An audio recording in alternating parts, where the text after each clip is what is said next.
வெற்றிவேல் முருகனுக்கு அரோகரா. தமிழ்க்கடவுள் முருகப்பெருமானின் அருளாட்சி நடக்கும் இடங்களான அறுபடை வீடுகள் ஒவ்வொன்றின் பின்னாலும் அறிவியலால் விளக்க முடியாத மிரள வைக்கும் ரகசியங்கள் ஒளிந்துள்ளன.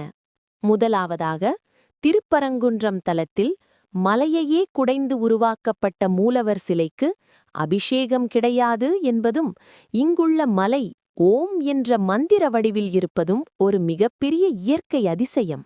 அடுத்தவாக, சூரபத்மனை வதம் செய்த திருச்செந்தூர் கடற்கரை தலத்தில் 2004ஆம் ஆண்டு சுனாமி ஊரையே மூழ்கடித்த போதும் கடல் நீர் கோயில் பக்கம் வராமல் உள்வாங்கிச் சென்றது இன்றும் உலகத்தையே வியக்க வைக்கும் ஒரு தெய்வீக மர்மமாகும்.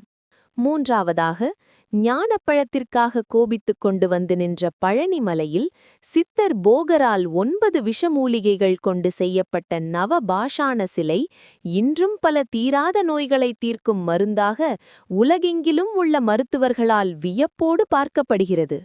நான்காவது படைவீடான சுவாமிமலையில் தந்தைக்கே பாடம் சொன்ன குருவாக முருகன் வீற்றிருக்க, அங்குள்ள 60 படிகள் தமிழ் வருடங்களை குறிப்பதாக அமைந்து நம் காலச்சக்கரத்தின் தோஷங்களையே நீக்கும் வல்லமை கொண்டவை.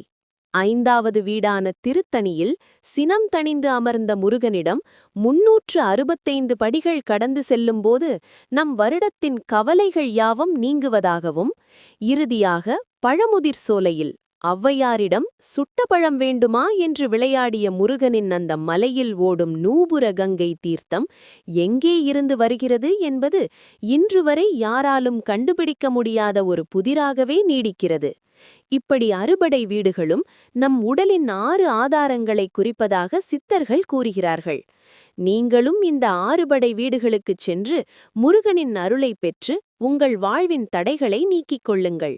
வெற்றிவேல் முருகனுக்கு அரோகரா.